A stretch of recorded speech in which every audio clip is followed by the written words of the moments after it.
Welcome all my dear students, मैं आपका आश्रय Sushant sir.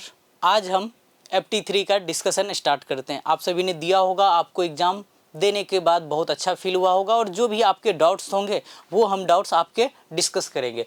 By one start करते हैं। तो हमारा पहला जो सवाल है वो हमारा यूनिट एंड डायमेंशन से लिया गया है। तो यहाँ पे पूछा गया dimensional formula of angular momentum क्या होगा। एंगुलर मोमेंटम का फार्मूला हम जानते हैं, वो होता है हमारा MVR। ठीक है, हमें L का डायमेंशन चाहिए। ठीक है, एंगुलर मोमेंटम का। तो मास m लिखोगे, वेलोसिटी होता है हमारा LT-1 और r हो गया हमारा लेंथ। तो ये L हो गया, तो हमारा mL² T-1। तो ये हमारा ऑप्शन मैच कर रहा है 1 से। तो हमारा पहले का आंसर हो जाएगा ए। सेकेंड नंबर, ठीक है, on measuring the time period of a oscillation of a simple pendulum in successive measurement of the reading turns out to be. तो ये टोटल हमें 5 रीडिंग दे रखा है और हमसे बोला गया then more correct way to writing time period क्या होगा। इस रीडिंग का पहले हमें क्या निकालना होगा, टी मीन निकालना होगा। ठीक है, जिसे हम ट्रू वैल्यू बोलते हैं। तो हमारा टी मीन इन सब का मीन 2.63 प्लस 2.56 प्लस 2.42 प्लस 2.71 और प्लस 2.80 डिवाइडेड बाय 5 करो। इन सब को ऐड करने के बाद ये आएगा आपका 13.12 डिवाइडेड बाय 5। ठीक है, अब इसे 5 से आप डिवाइड करोगे तो ये आपका आ जाएगा 2.624 आ जाएगा। इसे हम राउंड ऑफ करेंगे। ठीक है, क्योंकि ये सारा चीज़ को जो हम एडिशन में राउंड ऑफ हमें देखना पड़ता है, तो कितना 2 डेसिमल प्लेस तक रखा गया है ना। ठीक है, तो हम इसे राउंड ऑफ करके 2.62 रख लेते हैं। तो ये हमारा ट्रू वैल्यू आ गया। अब अगर आप यहाँ से देखो तो आपके पास अभी भी 2 ऑप्शन है। अभी आप सी और डी को एलिमिनेट कर सकते हैं। तो चलिए, अब अगला हमें क्या निकालना पड़ता है, एब्सोल्यूट वैल्यू। ठीक है, एब्सोल्यूट वैल्यू का मीन। एब्सोल्यूट वैल्यू हम कैसे निकालते हैं, तो जो हमारा ट्रू वैल्यू होता है इनमें से हम इंडिविजुअल सबको सब्ट्रैक्ट करते हैं। ठीक है, अब और उसका हम क्या निकालते हैं, मैग्नीट्यूड निकालते हैं। फिर उसका हम क्या निकालते हैं, मीन निकालते हैं। तो यहाँ से आप बोलोगे तो ये आ जाएगा 0.01 प्लस यहाँ से 56 है, तो ये आ जाएगा हमारा 0.0 4 2 6 प्लस 0.20 प्लस यहाँ से आ जाएगा हमारा इसको डिफरेंस करो 89 0.09 प्लस यहाँ से आ जाएगा 0.18 डिवाइडेड बाय 5। ठीक है, अब इनका वैल्यू निकालो आप। ये वैल्यू हमारा आ जाएगा, यहाँ से 8 है, 16 17 17 3 20 3 23 24, ये 4 आ जाएगा और यहाँ से आ जाएगा 3 3 5 5 5 0.54 डिवाइडेड बाय 5। इसको अगर हम डिवाइड करें तो ये हमारा अप्रॉक्स 0.11 के करीब आएगा। ठीक है, तो यहाँ पर तो हमारा जो 2 ऑप्शन बच रहा था वो देखो हमारा 0.22 है, तो हम क्या बोलेंगे, हमारा आंसर ए ही होना चाहिए। तो ये हमारा क्या आ गया, डेल्टा टी का मीन आ गया। ठीक है, जब भी हम रीडिंग लिखते हैं, ठीक, आप टाइम पीरियड में रीडिंग जो लिखोगे, टी का क्या लिखते हैं, मीन वैल्यू निकालते हैं और फिर यहाँ पे एब्सोल्यूट वैल्यू डेल्टा टी का मीन वैल्यू आता है। ठीक है, जिसे हम एब्सोल्यूट मीन वैल्यू बोलते हैं। ठीक, वो लिखना होता है। तो हमारा जो ट्रू वैल्यू है वो आ गया हमारा 2.62 प्लस माइनस यहाँ पे 0.11, हमारा ऑप्शन ए होगा। ओके, नेक्स्ट थर्ड नंबर देखिए, हमें यहाँ पे वी और टी ग्राफ दे रखा है और हमसे पूछा गया कि डिस्टेंस बताइए कि हमारा क्या होगा, 4 सेकेंड में क्या होगा। तो हम जानते हैं कि area under we T graph जो देगा वो हमें डिस्टेंस देगा। ठीक है, area under we T graph हमें डिस्टेंस देगा। तो हमें इसका एरिया निकालना है। तो सबसे पहले हम इस सेक्टर का एरिया निकाल लेते हैं। तो इसका एरिया क्या लिखोगे आप, हाफ इंटू बेस में हो गया आपका 1 और हाइट में हो गया आपका 20 प्लस, अब हम क्या कर लेते हैं, इस वाले का एरिया निकाल लेते हैं, इतना दूर का। तो इसका एरिया हो जाएगा हमारा 1 इंटू लेंथ कितना 20 प्लस अगला इस वाले का, ये पूरा हम ट्रेपेजियम ही पकड़ लेते हैं। तो यहाँ से बोलोगे हाफ अल्टरनेट साइड में 20 और 10 हो गया। तो यहाँ से 20 प्लस 10 हो गया और बेस का जो डिफरेंस है वो 1 हो गया, प्लस इस वाले सेक्टर का एरिया बचा हुआ है। तो इसका एरिया हम क्या लिखेंगे, ये हमारा रेक्टेंगल हो गया, तो यहाँ से हमारा 1 और ये हो गया 10, ये हमारा 10 हो गया। तो इन सबको बाकी ऐड कर दो, यहाँ से करोगे ये 10 आ जाएगा प्लस 20 आ जाएगा, ये 30 है तो ये 15 आ जाएगा और ये हमारा 10 आ जाएगा। तो ये हमारा सम 30 40 55 हो जाएगा। तो हमारा आंसर जो हो जाएगा थर्ड का 55 मीटर हो जाएगा। ओके, नेक्स्ट है हमारा फोर्थ नंबर में बोला गया है कि the range of the projectile on a ground is 50 metre when projection angle with horizontal is 15 degree. तो देखो रेंज का जो फार्मूला होता है वो होता है हमारा U square sine 2 theta by G होता है।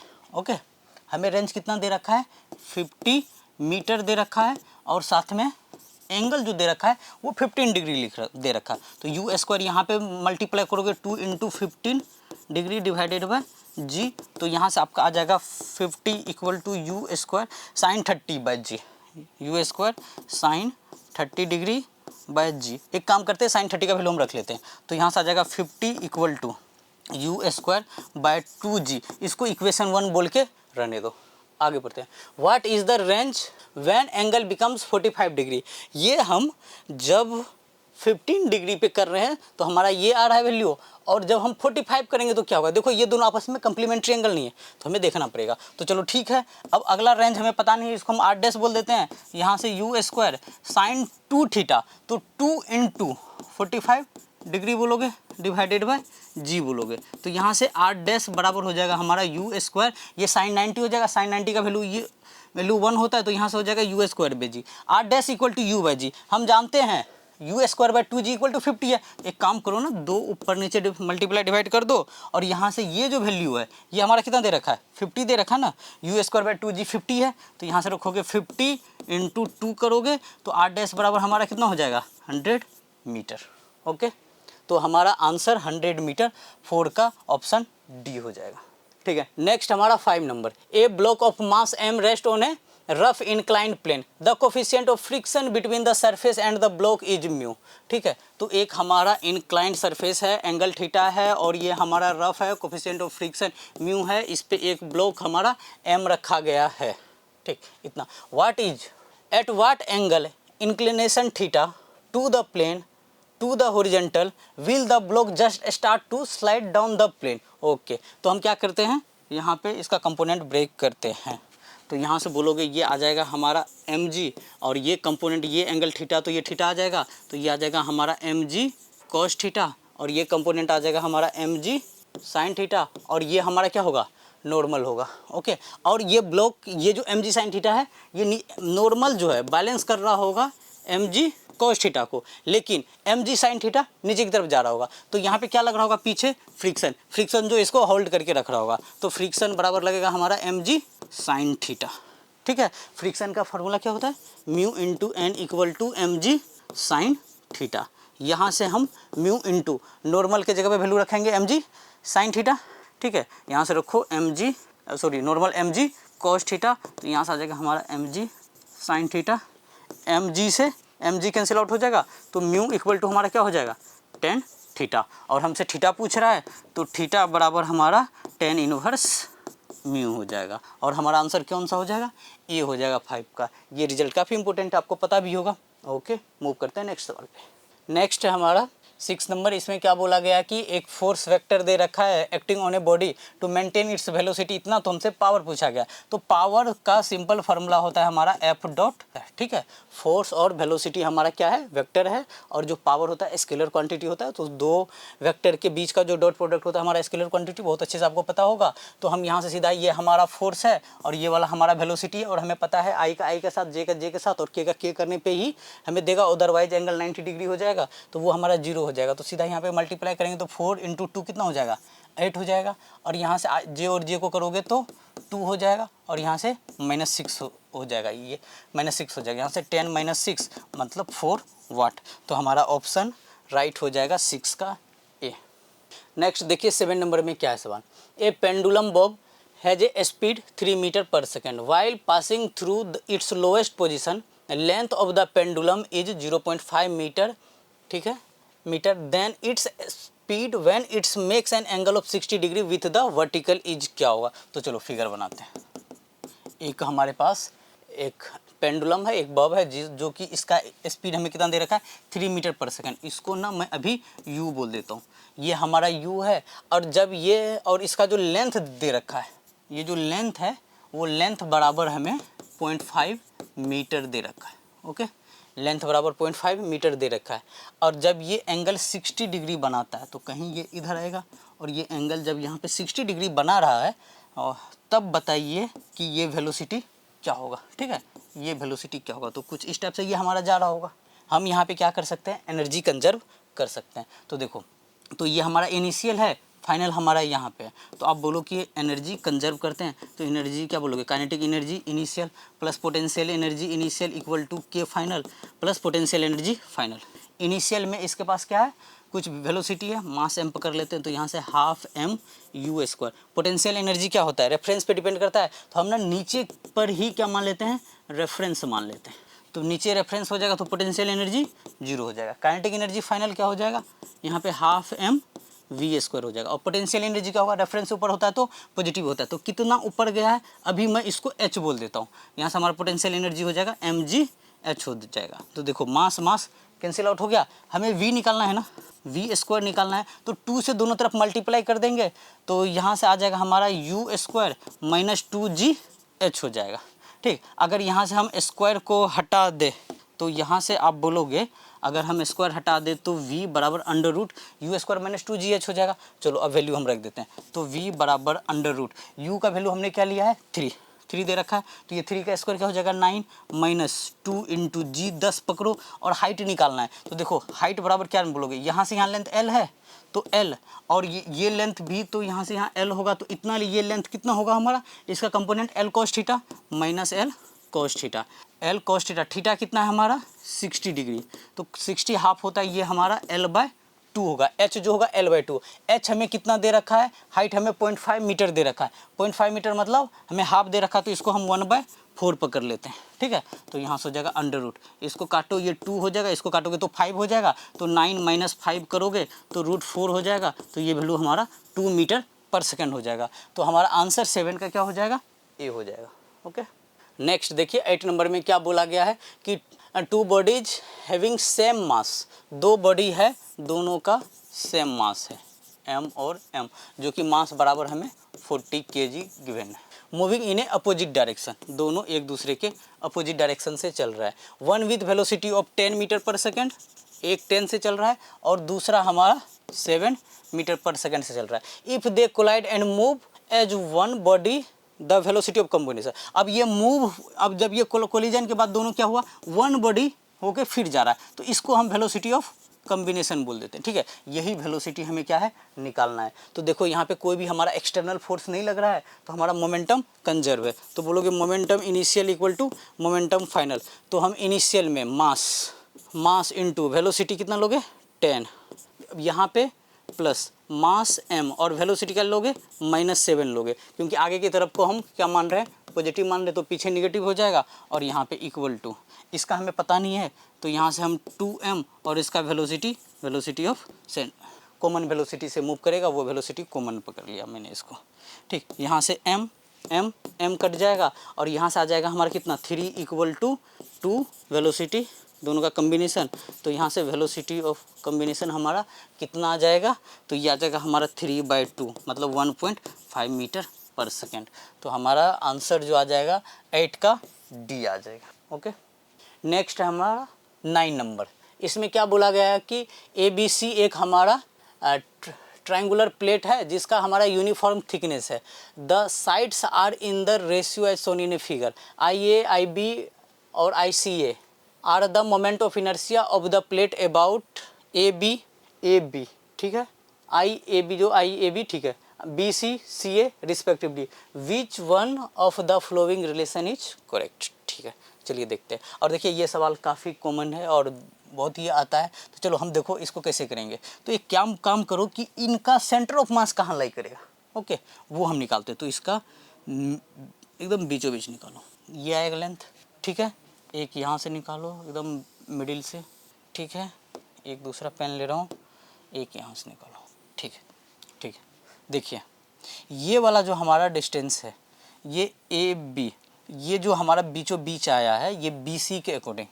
ठीक है, ये लेंथ, तो इस लेंथ को मैं यहाँ बोल दे रहा हूँ, हाँ, ये हमारा क्या हो जाएगा सेंटर ऑफ मास हो जाएगा। ठीक, ये लेंथ को मैं x1 बोल दे रहा हूँ, इस लेंथ को मैं x2 बोल दे रहा हूँ और इस लेंथ को मैं x3 बोल दे रहा हूँ। अगर आप लेंथ देखें सेंटर ऑफ मास से तो किसका ज़्यादा है, साफ दिख रहा है हमें x1 का ज़्यादा दिख रहा है, फिर उसके बाद हमारा क्या दिख रहा है, x2 दिख रहा है, फिर हमारा क्या दिख रहा है, x3 दिख रहा है। ओके, अब हम जानते हैं सेंटर से moment of inertia. Actually moment of inertia हमारा क्या होता है, मास डिस्ट्रीब्यूशन पे डिपेंड करता है। यहाँ से हम देख चुके हैं इसका, अगर हम इस प्लेट का अगर हम सेंटर ऑफ मास निकाल लेते हैं, ये पॉइंट हमारा क्या है, इसका सेंटर ऑफ मास है, ठीक है। तो यहाँ से हमारा मोमेंट ऑफ इनर्शिया क्या होता है, mr²।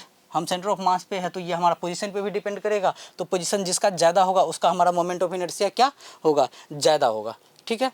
तो हमारा ये जो x1 बता रहा है वो moment of inertia about BC दे रहा है, तो ये इनर्शिया BC के अबाउट दे रहा है, और x2 जो है हमारा AB के अबाउट दे रहा है, इनर्शिया AB के अबाउट दे रहा है, और x3 जो है हमारा वो AC के अबाउट दे रहा है, इनर्शिया अबाउट AC दे रहा है। तो बताइए कि हमारा कौन सा ऑप्शन मैच कर रहा है, तो BC ग्रेटर देन AB होगा, तो हमारा ऑप्शन C मैच कर रहा है। AB ग्रेटर देन हमारा BC, ये गलत है पहला। CA इज मैक्सिमम, गलत। BC हमारा मैक्सिमम है। थर्ड में बोला गया है IAB plus IBC, BC equal to अगला, तो ये हमारा सिंगल करेक्ट है, तो हमारा आंसर क्या जाएगा, C ही जाएगा, तो हमारा 9 का आंसर C हो जाएगा। नेक्स्ट हमारा 10 नंबर। 10 नंबर में क्या बोला गया है कि an electric dipole is made of 2 equal and opposite charges, ठीक है। ये हमारा क्या दे रखा है, चार्ज दे रखा है coulombs at a distance of 3 centimetre. This is kept in a electric field, electric field ये दे रखा है। Then the maximum torque acting on the dipole is, maximum कितना लगेगा, तो देखो ये हमारा इलेक्ट्रिक फील्ड है, ठीक है, इलेक्ट्रिक फील्ड है। इलेक्ट्रिक फील्ड में हमने क्या किया है, चार्ज रखा है, ठीक है, 2 चार्ज रखा है। मान लो कि ये हमारा -Q है, ये हमारा +Q है। हम जानते हैं जो डायपोल होता है उसका डायरेक्शन क्या होता है, नेगेटिव चार्ज से पॉजिटिव चार्ज, ये हुआ, और इसके बीच का ये हमारा डिस्टेंस होता है। चलो इसको अभी मैं D बोल देता हूँ, ये हमारा डिस्टेंस, ठीक। अब हमें बताना है कि बताइए कि मैक्सिमम टॉर्क क्या होता है। टॉर्क का हमारा फार्मूला होता है इलेक्ट्रिक फील्ड और डायपोल के बीच में, वो होता है हमारा E×P। ओके, तो आप यहाँ से बोलोगे EP sin थीटा, ठीक है, EP sin थीटा। और एंगल जो डायपोल मोमेंट और इलेक्ट्रिक फील्ड के बीच में है वो हमारा कितना है, 90 डिग्री, तो यहाँ से EP sin 90 बोलोगे, ठीक है, तो यहाँ से हमारा EP आ जाएगा, ठीक।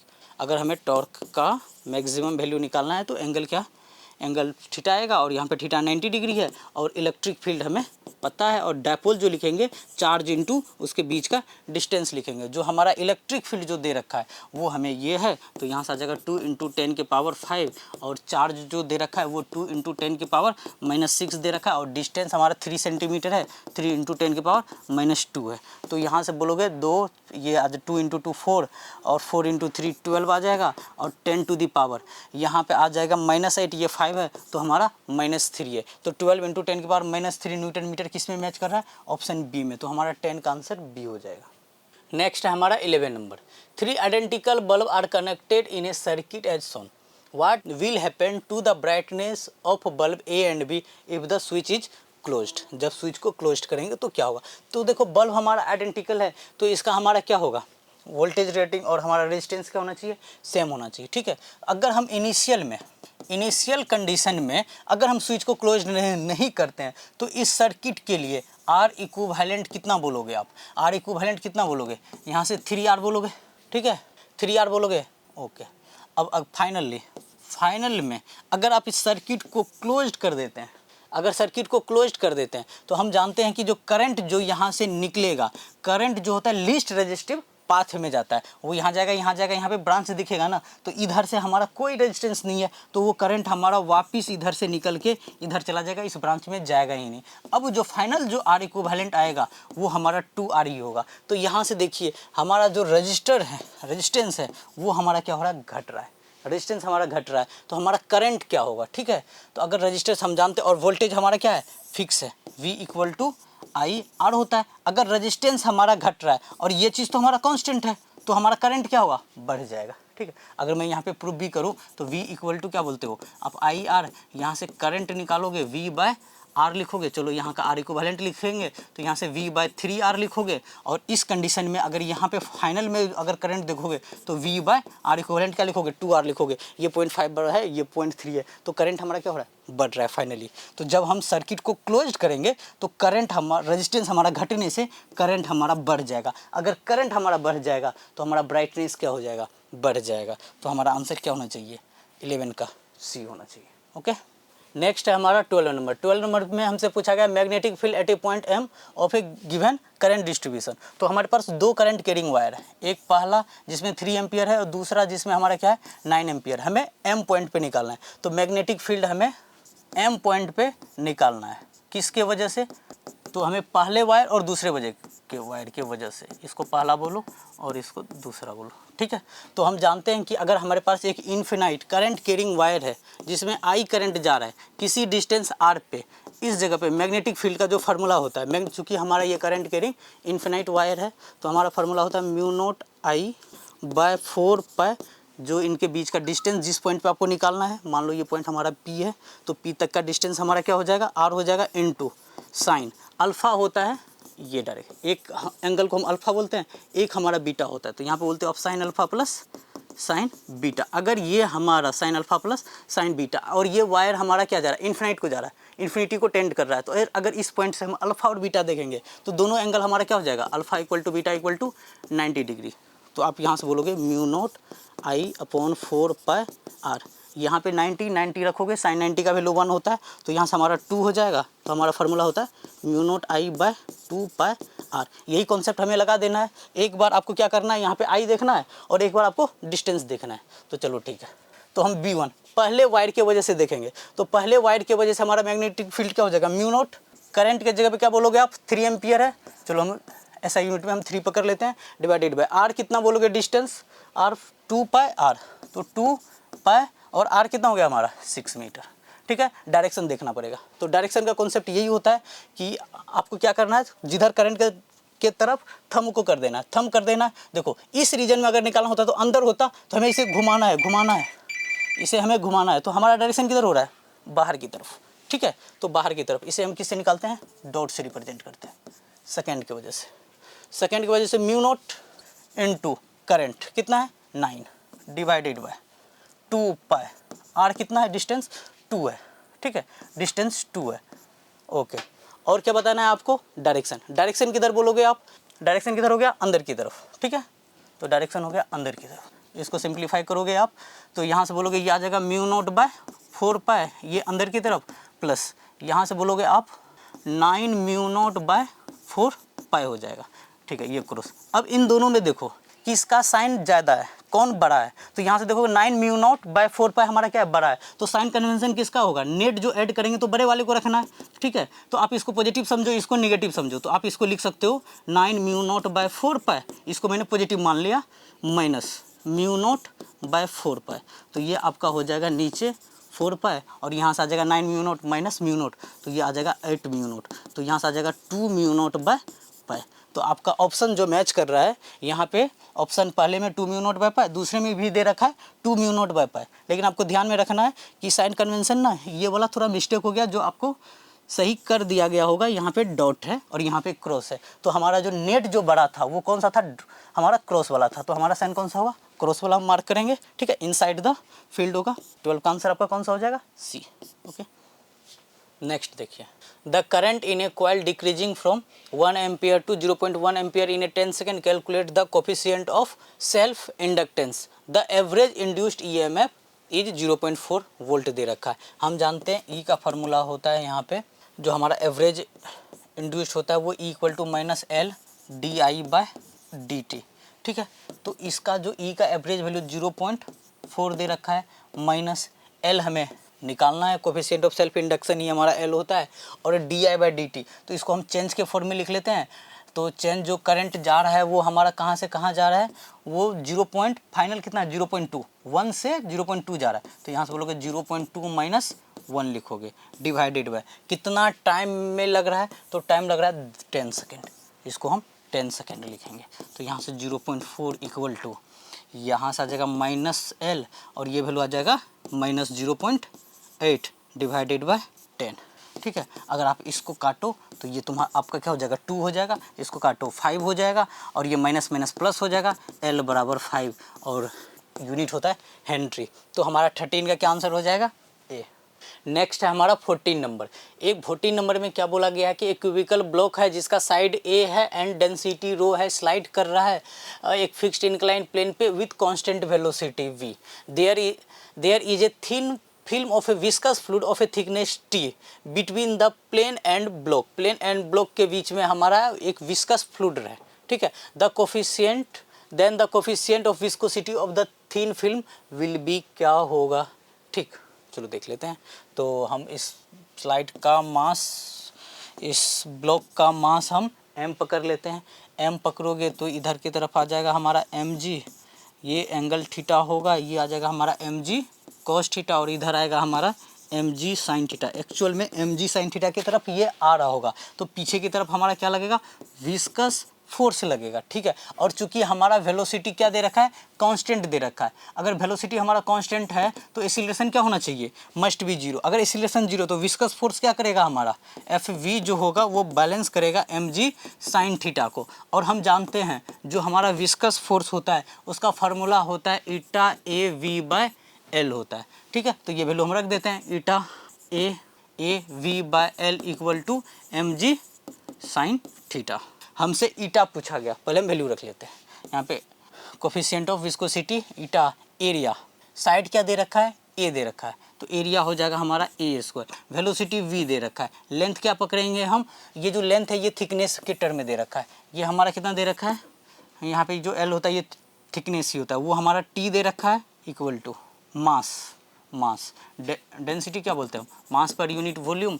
तो मास बराबर क्या बोलोगे, रो इंटू वॉल्यूम, ठीक है। और इसका डेंसिटी जो दे रखा है वो रो के टर्म में दे रखा है तो ये रो लो और वॉल्यूम क्या लिखोगे, ए की पावर 3 जी साइन थीटा। हमें क्या निकालना है, ईटा निकालना है, हमें कोफिशिएंट ऑफ विस्कोसिटी निकालना है। तो देखो इधर से हम क्या करते हैं, कुछ कैलकुलेशन यही कर लेते हैं। तो ये ए स्क्वायर है, ये ए है, तो हमारा यहाँ पे क्या बचा, ए बचा, बाकी कुछ नहीं कटेगा। तो तुम बोलोगे रो हो जाएगा, ए हो जाएगा जी T sine theta divided bye नीचे में v हो जाएगा, हमारा ये आया। तो देखिए ये किससे मैच कर रहा है, ऑप्शन ए में जाए, rho A G T sine theta divided by v, हमारा ऑप्शन मैच हो रहा है। तो हमारा 14 का आंसर क्या हो जाएगा, ए हो जाएगा। नेक्स्ट हमारा 15 नंबर। 15 नंबर में बोला गया है कि ए lamp radiate A power P not uniformly in all direction. Okay, एक लैम्प है जो हर एक डायरेक्शन में पावर इमिट कर रहा है। The amplitude of a electric field strength, हमें electric field strength E naught दे रखा है at a distance r from it is, बाकी हमें ई नोट पूछा गया। चलो ठीक है, तो हम जानते हैं कि पावर जो होता है वो होता है हमारा, इंटेंसिटी का फार्मूला हम जानते हैं वो होता है हमारा पावर बाय एरिया। ओके, तो हम यहाँ से बोलेंगे पावर हमें पी नोट दे रखा है, area 4 pi are square, distance पे हम पकड़ लेते हैं, ठीक है। आर डिस्टेंस बोला गया है, आर स्क्वायर। और साथ में हम जानते हैं कि हमारा जो इंटेंसिटी होता है किसी भी इलेक्ट्रिक फील्ड में वो होता है हमारा half epsilon naught electric field E naught into C, ठीक है। अब यहाँ से हम ये दोनों तो इंटेंसिटी ही है, दोनों को आपस में इक्वेट कर दो। कोई बल्ब से इतना होता है, एक लैंप से इतना होता है और इलेक्ट्रिक फील्ड में इतना इंटेंसिटी होता है, तो दोनों को हम बराबर ही होना चाहिए, दोनों को इक्वेट कर दो। P naught by 4 pi are square equal to half epsilon naught E naught का स्क्वायर इंटू सी। हमें से ई नोट पूछा गया है, तो ई नोट का स्क्वायर अब ये रहने दो, तो यहाँ से आ जाएगा 2 P naught divided by 4 pi are square, यहाँ पे हमारा सी हो जाएगा और 4 पाई एप्सिलॉन नोट पहले लिखो, फिर यहाँ से सी हो जाएगा और इसका रूट लगा दो, तो हमारा यही वैल्यू आएगा। तो हमारा ये वैल्यू मैच हो रहा है, सॉरी साथ में अगर हम इक्वेट करेंगे तो ये कट जाना चाहिए। अच्छा है यहाँ पे इसको कैंसिल आउट कर दो, तो यहाँ से आप बोलोगे कि ये नीचे ना 2 आना चाहिए, तो P naught divided by 2 pi are square epsilon naught C, तो हमारा रूट में आना चाहिए वैल्यू। पहला तो कट गया, दूसरा ऊपर पी नोट, ठीक है, नीचे 2 pi epsilon naught c r square. B match कर रहा है, डी में यहाँ पे 4 है गलत है, यहाँ 8 है गलत है, तो हमारा 15 का आंसर हो जाएगा बी, ठीक है। इसमें क्या पूछा गया, which of the flowing can not be polarised, इसमें से कौन सा पोलराइज्ड नहीं होगा। तो देखिए रेडियो वेव, अल्ट्रावायलेट रे और एक्स रे जो है ये सारा हमारा क्या है, ईएम वेव है, ये हमारा ईएम वेव है, ठीक। और हमारा जो अल्ट्रासोनिक वेव होता है ये हमारा साउंड वेव है, साउंड वेव है। अल्ट्रासोनिक वेव वो होता है कि मतलब हम जिसे कि हम ह्यूमन, ठीक है, उसे ऑडिबल हमारे लिए इनऑडिबल होता है, ठीक। तो वो हमारे लिए वेव जो होता है अल्ट्रासोनिक होता है, काफ़ी हाई फ्रीक्वेंसी हो जाता है, ये हमारा क्या है, साउंड वेव है। तो साउंड वेव को कोई भी हमारा पोलराइड नहीं कर सकता है। बाकी इन तीनों को हम जानते हैं पोलराइज्ड ग्लास के थ्रू हम कर सकते हैं। तो ईएम वेव तो हमारा हो जाता है, साउंड वेव नहीं होगा। तो हमारा कौन सा पोलराइज्ड नहीं होगा, तो हमारा अल्ट्रासोनिक वेव नहीं होगा, ठीक है। रीजन क्योंकि अल्ट्रासोनिक हमारा क्या होता है, साउंड वेव होता है। ये बाकी का ये जो तीन है हमारा ईएम वेव होता है, और ईएम वेव को हम किसी भी पोलराइज्ड ग्लास के थ्रू हम ब्लॉक कर सकते हैं, ठीक। नेक्स्ट है हमारा 17 नंबर। 17 में बोला गया the ratio of de Broglie wavelength of A proton and alpha particle will be. तो हमें डी ब्रोगली वेवलेंथ दे रखा है, तो लेमडा हमें दे रखा है, लेमडा प्रोटॉन का और लेमडा हमें अल्फा पार्टिकल का, उसका रेशियो 1:2 है, ओके। तो पहले काइनेटिक एनर्जी और देन वेलोसिटी हमें चेक करना पड़ेगा। तो हम जानते हैं कि लेमडा होता है हमारा h/p, इसको हम h/p को m/v लिख सकते हैं, ठीक है। और आगे हम चलो एक काम करते हैं, इसको काइनेटिक एनर्जी में पहले चेक कर लेते। तो काइनेटिक एनर्जी में लेके जाओगे, हम मोमेंटम जानते हैं। काइनेटिक एनर्जी क्या होता है, काइनेटिक एनर्जी जो होता है वो होता है p²/2m। तो हम मोमेंटम के जगह पे हम लिख सकते हैं √2m, काइनेटिक एनर्जी को शॉर्ट में k लिखते हैं। तो यहाँ से हो जाएगा लेमडा = h/p के जगह पे हम √2m k लिख सकते हैं। ये हमारा लेमडा हो गया। देखो प्लैंक कांस्टेंट तो कांस्टेंट होता है, तो हमें मास और काइनेटिक एनर्जी यही हमें देखना पड़ेगा। तो लेमडा जो होगा डायरेक्टली इन्वर्सली प्रोपोर्शनल हो जाएगा √m/k के। तो अब आगे यहाँ से हम लिख सकते हैं लेमडा, पहले हम चलो ये लिख लेते हैं, proton by lambda alpha particle लिखोगे तो यहाँ से आ जाएगा √ नीचे में आपका हो जाएगा मास ऑफ प्रोटॉन और यहाँ से काइनेटिक एनर्जी ऑफ प्रोटॉन, और ऊपर इन्वर्सली रिलेशन रखना है तो मास हो जाएगा अल्फा पार्टिकल का, काइनेटिक एनर्जी किसका हो जाएगा, अल्फा पार्टिकल का, ओके। देखो प्रोटॉन और मास ऑफ प्रोटॉन और मास ऑफ अल्फा पार्टिकल क्या होता है, 4 टाइम्स होता है मास ऑफ प्रोटॉन होता है, इसको 4 mass of proton, kinetic energy alpha रहने दो, और यहाँ पे मास ऑफ प्रोटॉन रहने दो, ये काइनेटिक एनर्जी ऑफ प्रोटॉन रहने दो। हमारा ये कट जाएगा, तो यहाँ से अब आ जाएगा हमारा 4 kinetic energy of alpha divided by kinetic energy of proton. अब क्या करते हैं हम, और ये रेशियो जो दे रखा है, ये रेशियो हमारा 1:2 दे रखा है। अब क्या कर दो, दोनों तरफ स्क्वायर कर दो, ठीक है, इन दोनों से। तो यहाँ से स्क्वायर करोगे तो ये हो जाएगा 1/4 = यहाँ से आ जाएगा 4 kinetic energy alpha divided by kinetic energy और प्रोटॉन।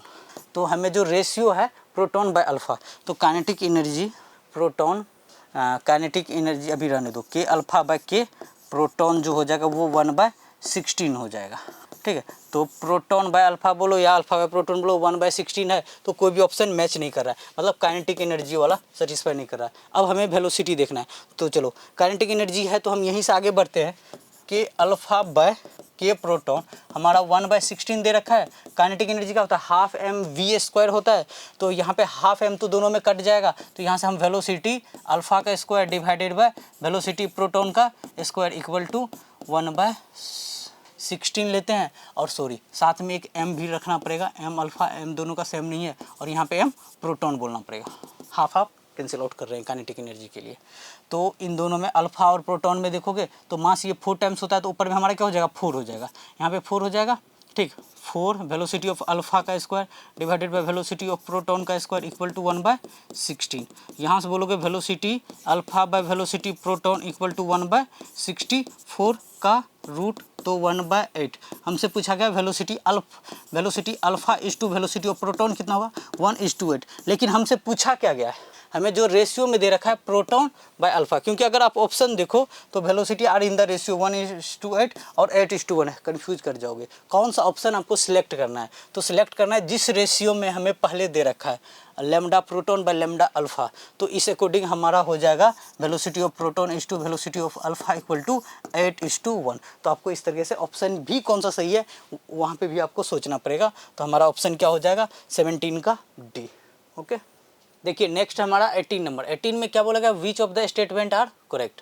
ठीक है, एन टाइप और पी टाइप जर्मेनियम सेमीकंडक्टर के ऊपर बात कर रहा है। जो हमारा एन टाइप होता है सेमीकंडक्टर, एन टाइप में हमारा मेजोरिटी कैरियर जो होता है, रिटी चार्ज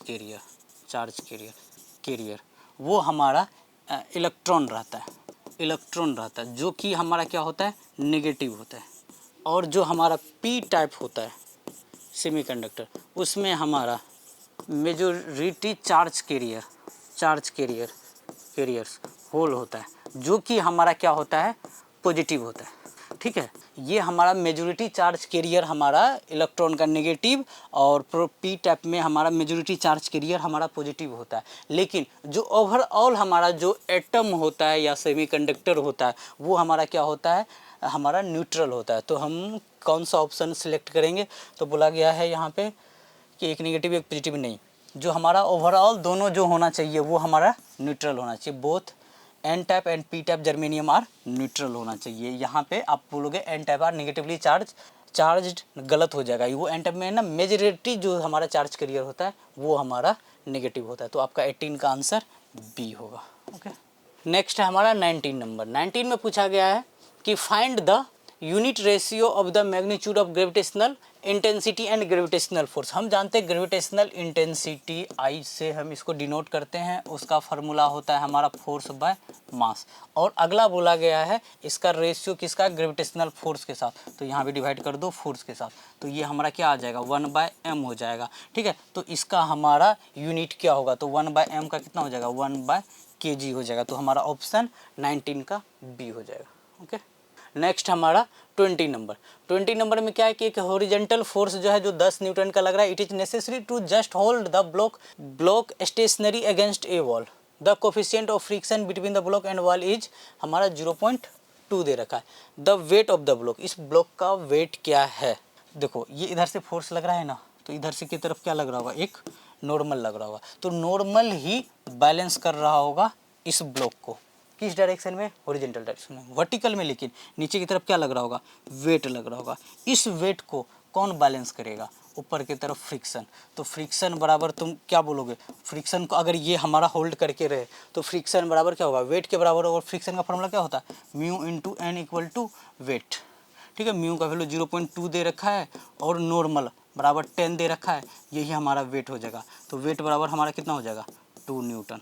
तो हमारा आंसर मैच करेगा 20 का डी के साथ।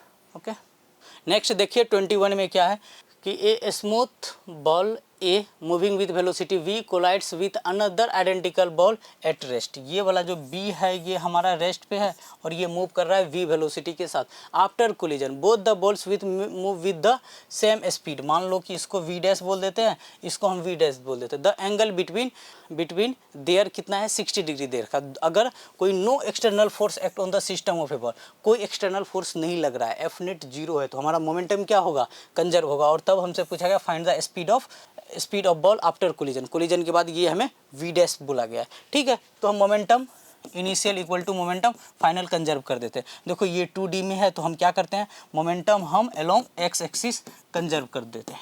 तो इनिशियल जो मोमेंटम एक्स एक्सिस में आप बोलोगे तो ये हमारा m, सबका मास सेम ही है m, तो यहाँ से बोलोगे m इंटू वी प्लस दूसरा ब्लॉक b जो है वो रेस्ट पे है इक्वल टू इधर। अब ये दोनों के बीच में एंगल कितना है 60 डिग्री है, तो ये एंगल अगर ऐसे करके पीछे देखो तो ये 30 होगा इसके बीच से। तो चलो ये एंगल 30 और ये एंगल 30, हम क्या करते हैं इसका कंपोनेंट ब्रेक करते हैं। तो ये हो जाएगा वी डैश cos 30 डिग्री और ये वाला हो जाएगा हमारा वी डैश cos 30 डिग्री।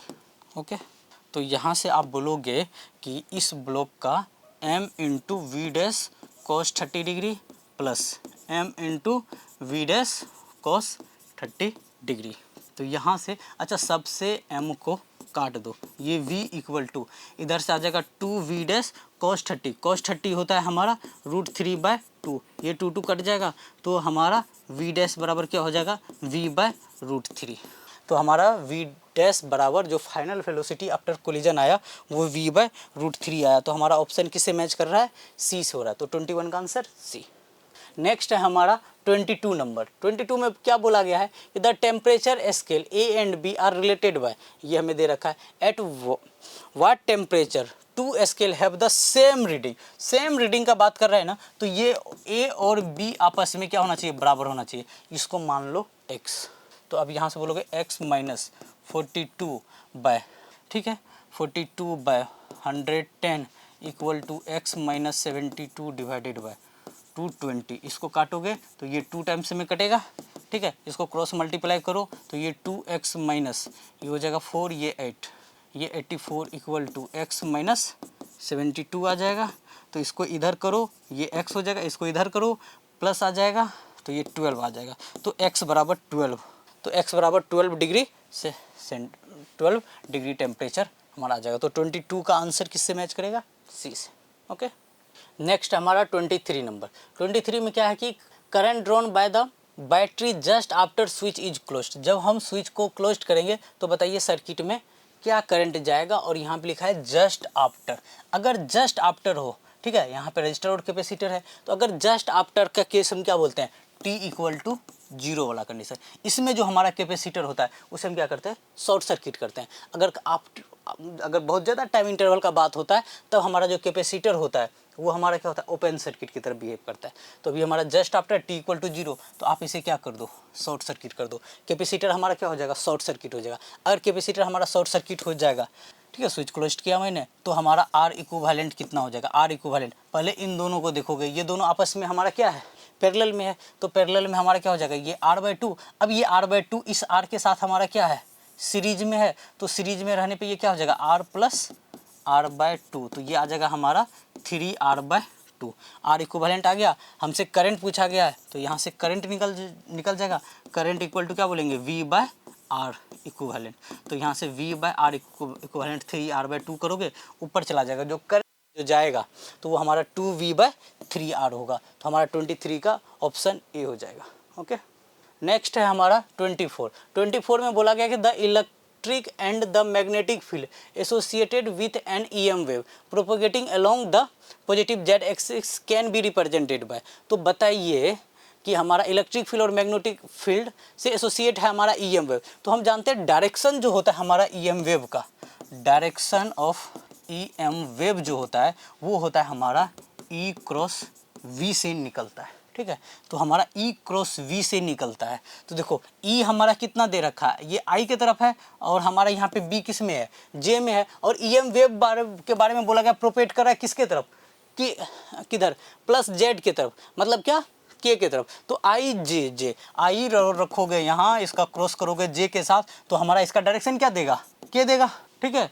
तो हमारा आंसर ये तो सेटिस्फाई कर रहा है। यहाँ K है, I है, गलत हो जाएगा, ठीक है। ये J और I है तो ये हमारा -K दे देगा, और ये J और K है तो ये तो आएगा ही नहीं, ठीक है।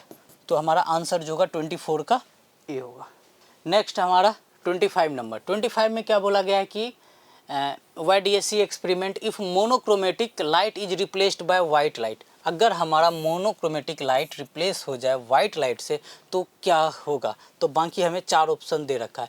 All bright fringes becomes white, all bright fringes have a colour between violet and red, only the central fringe is white, all fringes are coloured, no fringes are observed. चलो हम देखते हैं। हमारा क्या है, ये हमारा स्क्रीन है, ठीक है। यहाँ पे 2 स्लिट, ठीक। पहले यहाँ पे हम क्या रखते थे, मोनोक्रोमेटिक लाइट रखते थे, S1 और S2 रखते थे।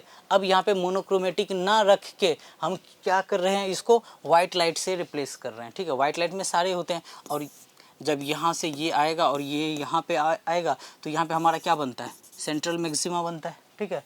तो यहाँ पे क्या होगा, अगर ये वाइट है तो इनका यहाँ पे वाइट ही आएगा। तो हमारा जो CM जो बनेगा वो हमारा वाइट बनेगा।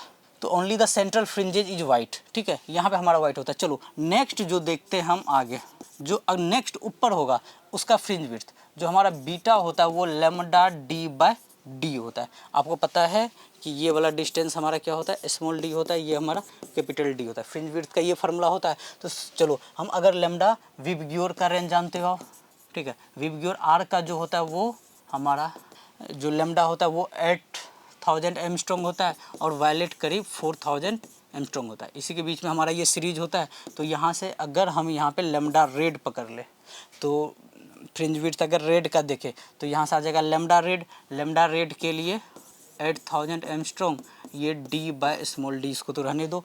अगर हम बीटा फ्रिंज विड्थ अगर हम वायलेट का लिखे तो लेमडा इसके लिए क्या लिखोगे, वायलेट की ये लेमडा आर लिखो, यहाँ पे lambda violet d by d, और लेमडा वायलेट होता है 4000 एमस्ट्रॉन्ग डी बाय डी।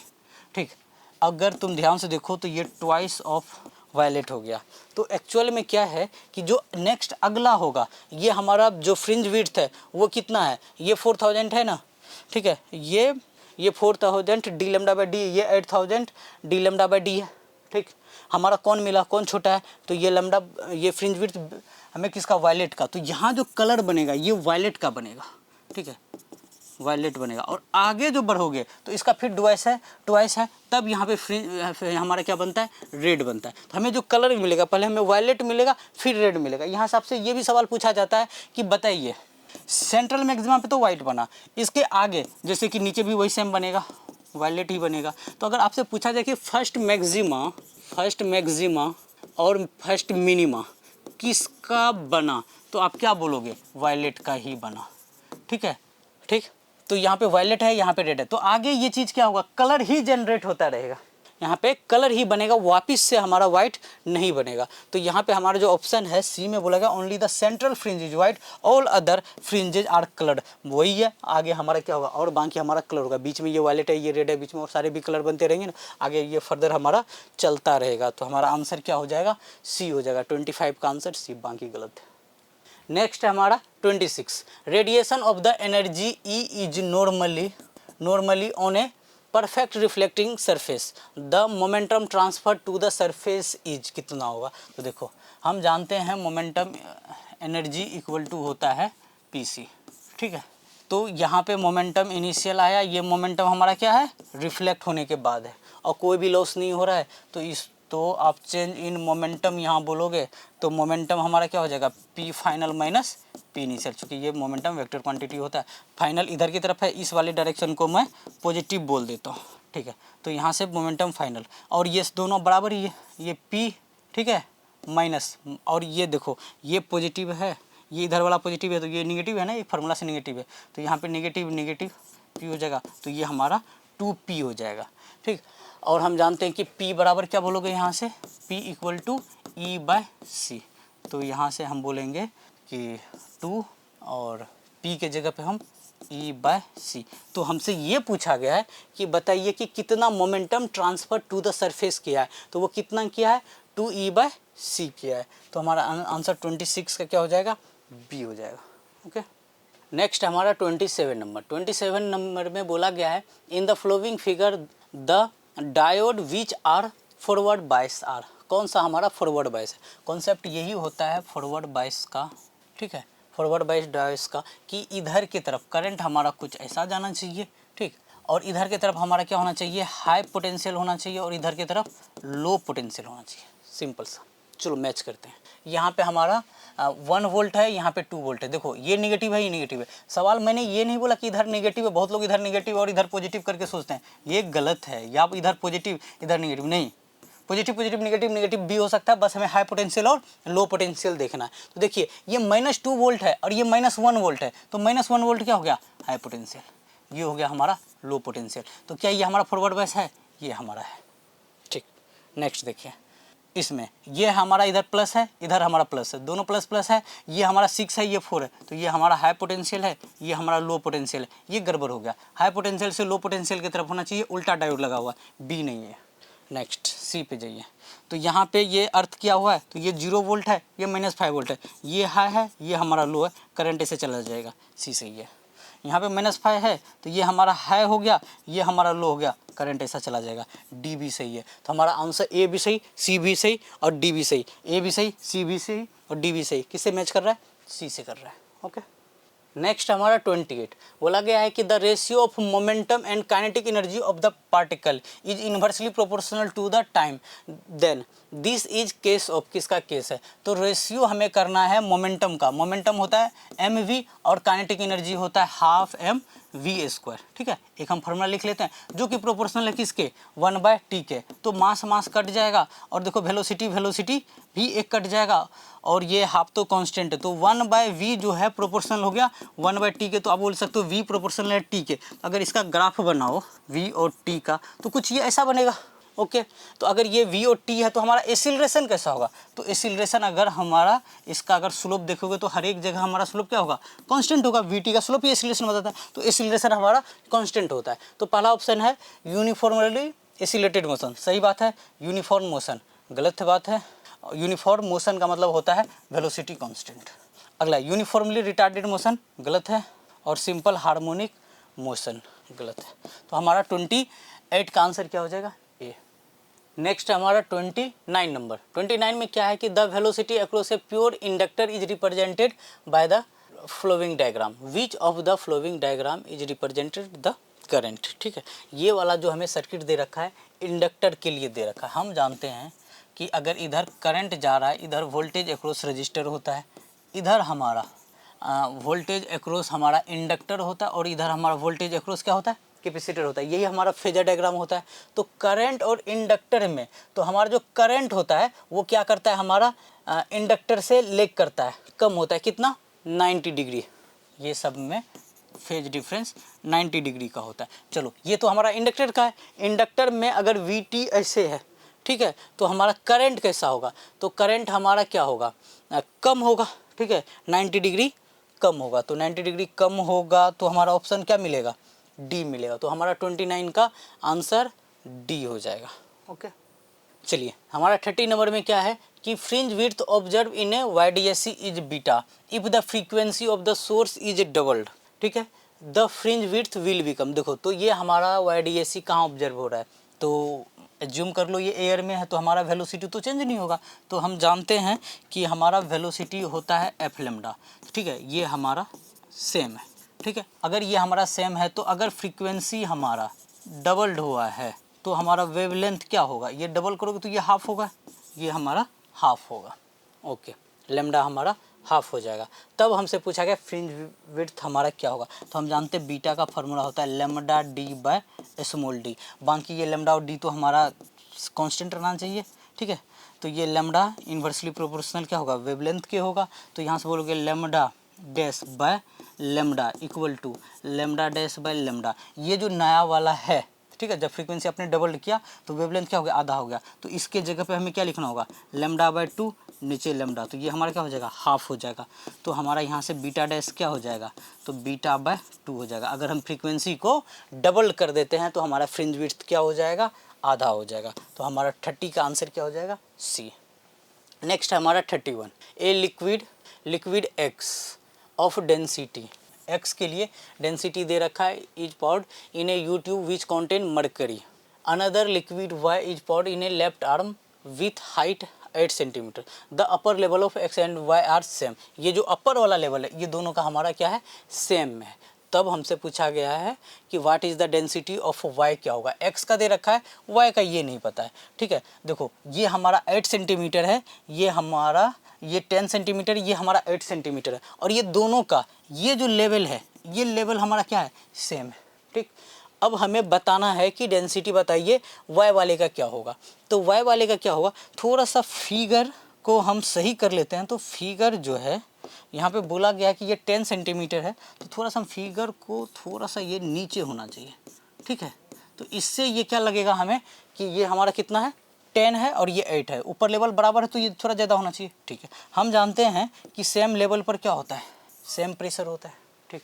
यहाँ से यहाँ 10 है, ये 8 है, तो ये हमारा क्या हो जाएगा, 2 आ जाएगा, 2 सेंटीमीटर। हम कॉन्सेप्ट लगाते हैं सेम लेवल पे सेम प्रेशर होता है। तो इस टाइम पे summation of rho g h, जो तुम बोलोगे LHS बराबर होना चाहिए समेसन ऑफ रो GH, वो किधर होना चाहिए, RHS। ये हम कॉन्सेप्ट लगाते हैं, चलो ठीक है।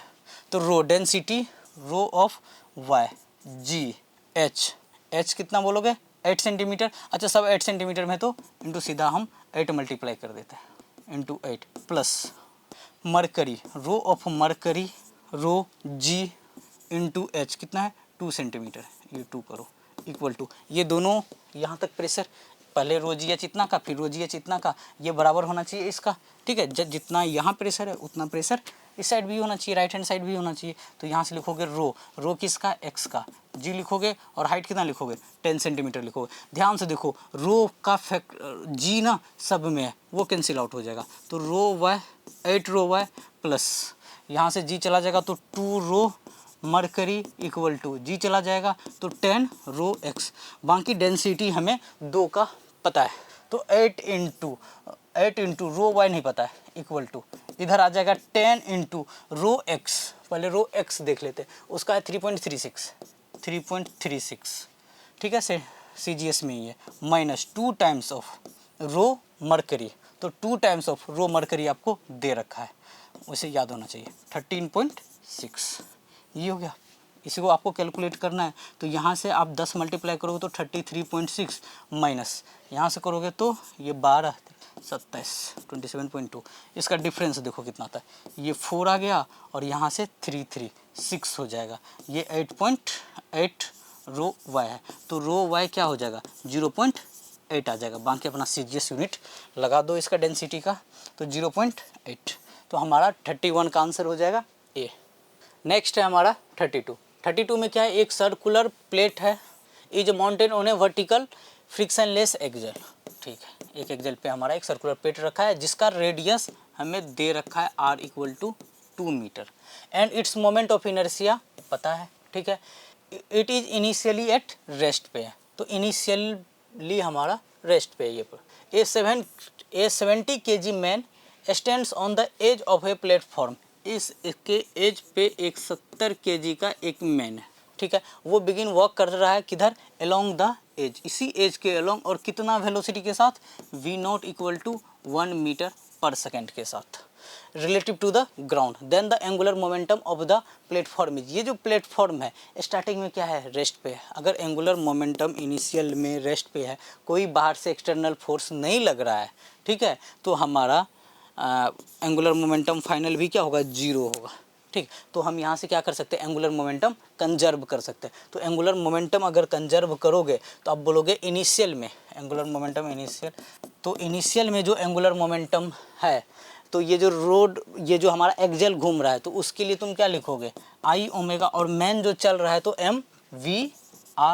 mv0 इंटू आर लिखोगे। हमें क्या पूछा गया, ओमेगा, हमसे द एंगुलर वेलोसिटी पूछा गया, हमसे ओमेगा पूछा गया, तो ओमेगा इक्वल टू क्या बोलोगे mv0 इंटू आर बाय आई। बाकी सारा डाटा हमें दे रखा है, जो मास है वो 70 kg है, और जो वेलोसिटी है v0 वो 1 है, और रेडियस जो है वो 2 मीटर है, और मोमेंट ऑफ इनर्शिया वो हमारा 200, सारा कुछ SI में है। तो इसको काटोगे तो ये 100 हो जाएगा, और ये 70 डिवाइडेड बाय 100 करोगे तो 0.7 आ जाएगा। ओमेगा निकाल रहे हैं, यूनिट क्या लिखोगे रेडियन पर सेकेंड, तो हमारा ऑप्शन डी हो जाएगा। तो हमारा 32 का आंसर डी। ओके, देखिए 33 में क्या है कि एक स्मॉल ड्रॉप है, drop of water falls from A rest, एक स्मॉल ड्रॉप है, ये रेस्ट से ये फॉल किया है थ्रू ए लार्ज हाइट, जो हाइट है वो काफ़ी लार्ज, ये एच लगभग काफ़ी बड़ा है, ठीक है। ये हमारा ground surface, H large height in air, किस में, एयर में। Then the final velocity is proportional to, जो हमारा फाइनल वेलोसिटी होगा वो किसके प्रोपोर्शनल होगा। तो देखो ये जैसे ही ड्रॉप हमारा नीचे की तरफ आ रहा होगा, तो यहाँ पे नीचे से क्या लग रहा होगा, एयर ड्रैग लग रहा होगा, ठीक है।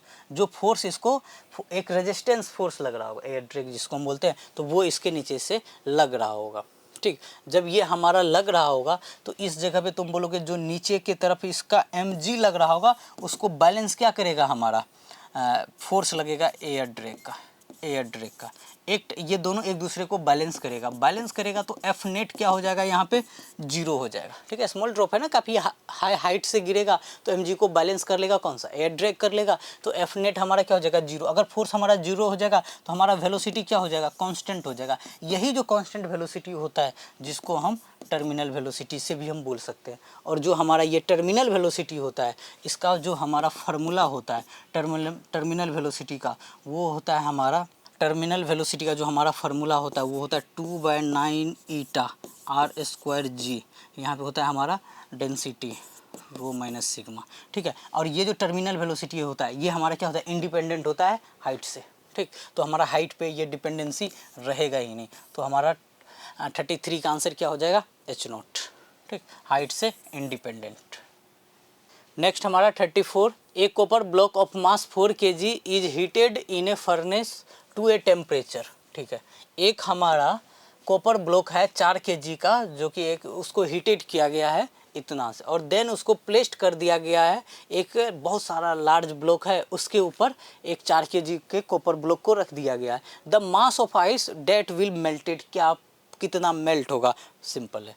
तो आप बोलो कि जो हमारा हीट लॉस होगा वही तो हमारा हीट क्या होना चाहिए, गेन होना चाहिए, ठीक है। तो यहाँ से हमारा कितना हीट लॉस हो रहा है ms डेल्टा t, और कितना गेन हो रहा होगा ml f के टर्म में होगा। तो यहाँ से हमारा जो मास दे रखा है वो मास कितना है, 4 का है, और s जो है हमारा स्पेसिफिक हीट कैपेसिटी जो कॉपर का है वो हमारा ms डेल्टा t। तो ये हमारा s आ जाएगा 500, और चेंज इन टेम्परेचर है 425। यहाँ से 425 equal to m into LF जो हमारा फ्यूजन दे रखा है वो हमारा 336 दे रखा है। यहाँ से हमें मास निकालना है। तो यहाँ से मास बराबर 4 इंटू 500 इंटू 425 डिवाइडेड बाय 336 है। और ये जो हीट ऑफ फ्यूजन है ये किलो कैलोरी है। तो यहाँ पे किलो के लिए 10 की पावर 3 आप रखोगे। तो देखो यहाँ पे 2 जीरो है, तो 2 जीरो है, तो यहाँ से इसको काटोगे तो यहाँ पे 10 बच जाएगा। इसको आप इससे डिवाइड करोगे, ठीक, तो ये 1 पॉइंट समथिंग होगा, ये 1 पॉइंट समथिंग होगा। इसको काटोगे ये 1 पॉइंट समथिंग होगा 20, और ये 10 करोगे तो ये 2 से कुछ ज़्यादा होगा। तो हमारा 2 से जो हमारा ज़्यादा ऑप्शन लग रहा है वो हमारा क्या लग रहा है, 2.5 kg लग रहा है। तो हमारा आंसर 2.5 kg होगा। तो हमारा 34 का आंसर डी होगा। ओके, नेक्स्ट हमारा 35 में क्या है कि एक गैस जो है कंप्रेस्ड हो रहा है isothermally to its half of initial volume, ठीक है, आइसोथर्मली हो रहा है। तो हम जानते हैं PV इक्वल टू nRT होता है, ये कांस्टेंट आइसोथर्मली हो रहा है तो P इन्वर्सली प्रोपोर्शनल क्या हो जाएगा, V के हो जाएगा, ठीक है। तो अगर हम PV ग्राफ इसका बनाए तो ये हमारा P है, ये हमारा V है, तो उसका जो ग्राफ बनेगा वो हमारा कैसा बनेगा, ठीक, तो वो हमारा रेक्टेंगुलर हाइपरबोला जैसा ग्राफ बनेगा। ओके, और साथ में बोला गया है, और साथ में बोला कि the same gas is compressed separately through adiabatic process until the its volume again reduce to half. तो मान लो इस जगह का वॉल्यूम हमारा V0 है और यहाँ पे रिड्यूस हो के हमारा V0/2 हो गया है, ठीक, और यहाँ पे कुछ प्रेशर है। तो आप क्या बोलोगे कि ये हमारा ग्राफ कैसा बनेगा, ऐसा और ऐसा बनेगा, ठीक। जब हमारा वॉल्यूम कंप्रेस्ड होता है तो ये ऐसा बनता है, और यहाँ पे हमारा जो बनेगा ऊपर की तरफ ये हमारा एडियाबेटिक बनेगा, ये हमारा एडियाबेटिक होगा, और नीचे वाला आइसोथर्मल बनता है, ठीक।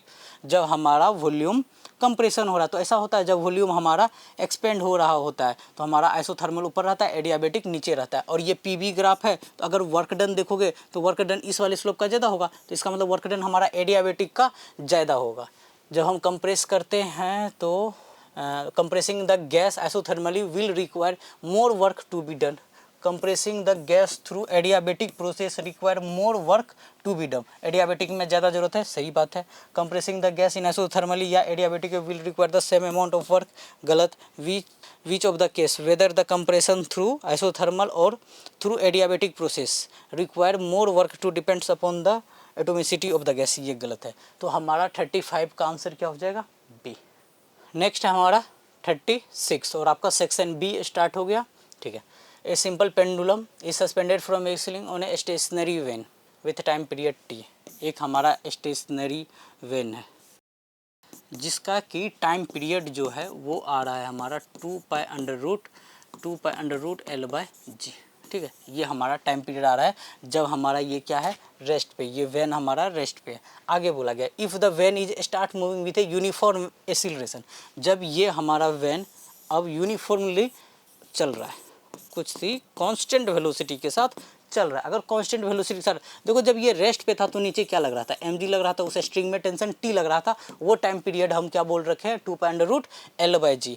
अब जब ये कांस्टेंट वेलोसिटी के साथ चल रहा है, अगर वेलोसिटी कांस्टेंट है तो एक्सीलरेशन 0 है, जो इस पे फोर्स लग रहा होगा अभी भी वो mg और ऊपर में टेंशन t लग रहा है, ठीक है। जो फोर्स पहले लग रहा है वही फोर्स अभी लग रहा है। अगर फोर्स हमारा चेंज नहीं हुआ है, ठीक है, अगर फोर्स हमारा चेंज नहीं हुआ है तो टाइम पीरियड चेंज नहीं होगा, तो टाइम पीरियड हमारा क्या होगा, 2 π/√L/g ही रहेगा। अरे देखो ये जब हमारा चलेगा, कुछ एक्सीलरेट करेगा तभी तो फोर्स आएगा, तभी तो यहाँ पे वैल्यू हमारा g का कुछ बढ़ेगा, ठीक है, वो चीज़ या घटे ना, g बढ़ रहा है ना घट रहा है, तो हमारा टाइम पीरियड क्या होना चाहिए, सेम ही होना चाहिए। चूँकि फोर्स हमारा नहीं चेंज हो रहा है इसी वजह से टाइम पीरियड हमारा क्या है, अनचेंज्ड है। तो हमारा 36 का आंसर हो जाएगा डी। नेक्स्ट हमारा 37 में क्या है, A and B are two identical metallic sphere have charge 7 microcoulomb and 1 microcoulomb respectively. If both are connected by a wire then amount of charge from A to B is कितना होगा, ठीक है। दो identical हमारे पास metallic sphere है, ठीक, इस पे 7 माइक्रोकूलम चार्ज है, इस पे हमारा 1 माइक्रोकूलम चार्ज है। अगर आइडेंटिकल है तो दोनों का रेडियस भी हमारा क्या होगा, सेम होगा। चलो इस वाले का पोटेंशियल लिखे हम, तो वो होता है k/r होता है, तो यहाँ से q के जगह पे 7 और r के जगह पे r लिख लो। और यहाँ पे इसका v2 का पोटेंशियल q के जगह पे 1 लिखो और r के जगह पे सेम है तो r लिखो। ये देखो 7 k/r है, ये k/r है, तो मतलब हमारा पोटेंशियल क्या है, v1 ग्रेटर देन v2 से, ठीक, इसका पोटेंशियल ज़्यादा है। तो हमारा जो पोटेंशियल है तो हमारा जो चार्ज फ्लो करेगा हाई पोटेंशियल से लो पोटेंशियल की तरफ होगा। जब हम इसको कनेक्ट करेंगे इन दोनों को, यहाँ पे ये पहले 7 था, इन दोनों को जब कनेक्ट करोगे तो ये जो 7 था इससे 7 से कुछ चार्ज निकलेगा, ये जो वायर है इसको कनेक्ट करोगे इससे कुछ चार्ज निकलेगा और यहाँ पे कुछ चार्ज जाएगा, ये हो गया। अब क्या होना चाहिए, पोटेंशियल दोनों का बराबर होना चाहिए, ये v1 है ये v2 स्फीयर है, ठीक है। ये 7 था ये हमारा 1 था, तो अब इससे कुछ चार्ज जाएगा इस पर कुछ चार्ज आएगा, क्यों इससे जाएगा, क्योंकि इसका पोटेंशियल v1 का ज़्यादा है। तो आप बोलोगे v1 = v2, तो यहाँ से बोलोगे k, चार्ज बोलोगे 7 - q/r इक्वल टू, यहाँ से बोलोगे k, q के जगह पे बोलोगे 1 + q/r बोलोगे, यहाँ से आ जाएगा हमारा 7 - q = 1 + q, ठीक। इसको इधर भेजोगे तो हमारा कितना हो जाएगा, और इसको इधर ले आओ, ये 6 = 2q, तो हमारा q = 3 माइक्रोकूलम में चार्ज दे रखा है, चार्ज का यूनिट माइक्रोकूलम है, तो हमारा आंसर जो है चार्ज कितना ट्रांसफ़र होगा, तो हमारा आंसर हो जाएगा 37 का सी, 3 microcoulomb.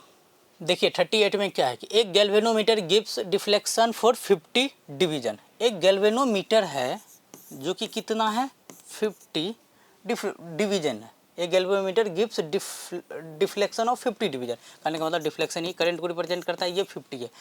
As soon as the shunt resistance is connected then gives deflection of 30 division. जैसे ही आप ना गैल्वेनोमीटर में एक शंट जोड़ते हैं तो वो कैसे जोड़ते हैं, पैरेलल में जोड़ते हैं, जैसे ही जोड़ा हमने, ठीक है, ऐड किया। अब ये जो है ये पहले I = जो गैल्वेनोमीटर से 50 जा रहा था वो 50 नहीं जाके वो कितना जा रहा है, 30 डिवीजन मतलब 30 जा रहा है, तो इधर की तरफ कितना जाएगा, 20 जाएगा, ठीक। हम जानते हैं कि ये हमारा करंट है और इस शंट का हमें दे रखा है रेजिस्टेंस, ये कितना दे रखा है, 30 ओम हमें दे रखा है।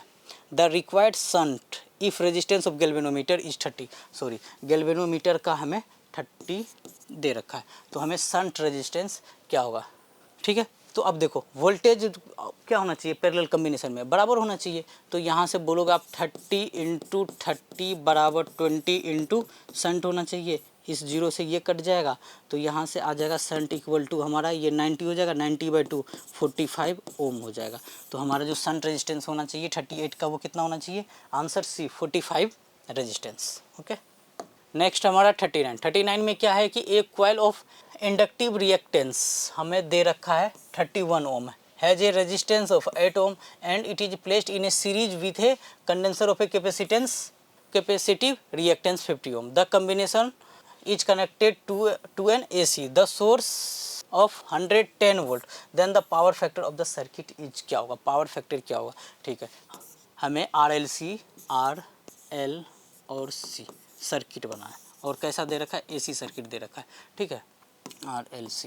हमें जो रेजिस्टेंस का ओम दे रखा है, कितना दे रखा है रेजिस्टेंस, 8 ओम दे रखा है। जो इंडक्टर दे रखा है वो इंडक्टर 31 दे रखा है, और जो हमें कैपेसिटेंस का दे रखा है वो हमारा 25 दे रखा है, और जो एसी सोर्स वोल्टेज है वो 110 वोल्ट दे रखा है।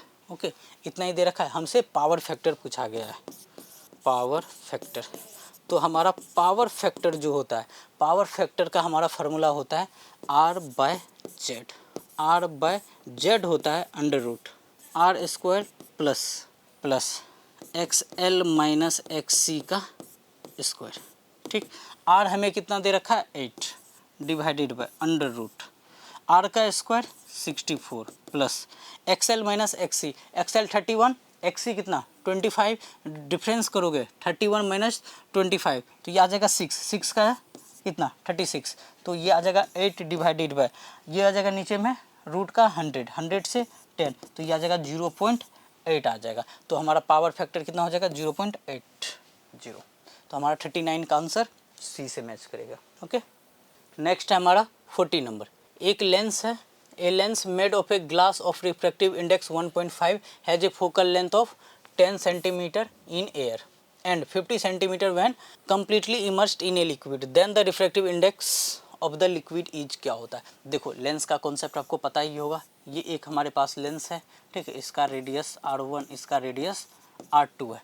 ठीक, यहाँ पे म्यू ऑफ ग्लास होता है और सराउंडिंग हमारा ये एयर है, तो सपोज ये भी हमारा क्या होना चाहिए, एयर ही होना चाहिए।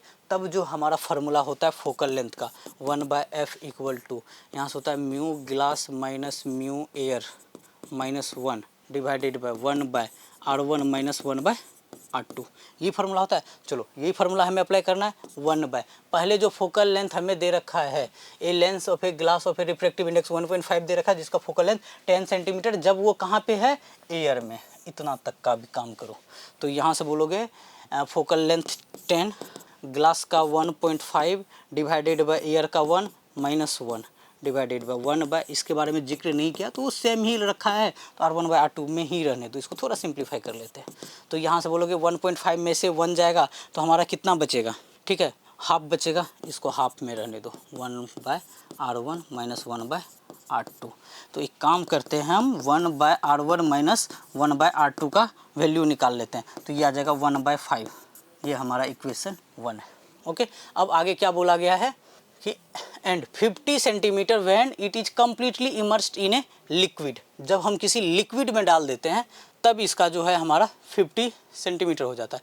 Then the refractive index of liquid क्या होता है, तो आ जाओ 1/50 equal to mu of glass का तो 1.5 रहेगा divided by mu of liquid, हमें रिफ्रैक्टिव इंडेक्स निकालना है, तो उसको म्यू एल रखो -1 divided by 1/R1 minus 1/R2, 1/50 equal to 1.5 mu L minus 1, और इसकी जगह पे R1 माइनस R2 का वैल्यू हम 1/5 रख सकते हैं, और इसको हम काटेंगे तो यहाँ से ये कट के हमारा कितना आ जाएगा 10 आ जाएगा। ठीक है, तो यहाँ से बोलोगे कि 1/10, और ये जो -1 है इसको इधर कर दो, +1 इक्वल टू 1.5 म्यू एल, और यहाँ से बोलोगे कि 1.5 म्यू एल इक्वल टू ये आ जाएगा 11/10 आ जाएगा। इसको क्रॉस मल्टीप्लाई करो, म्यू एल इक्वल टू ये 15/11 आ जाएगा। 15/11 आपका 1.36 आ जाएगा।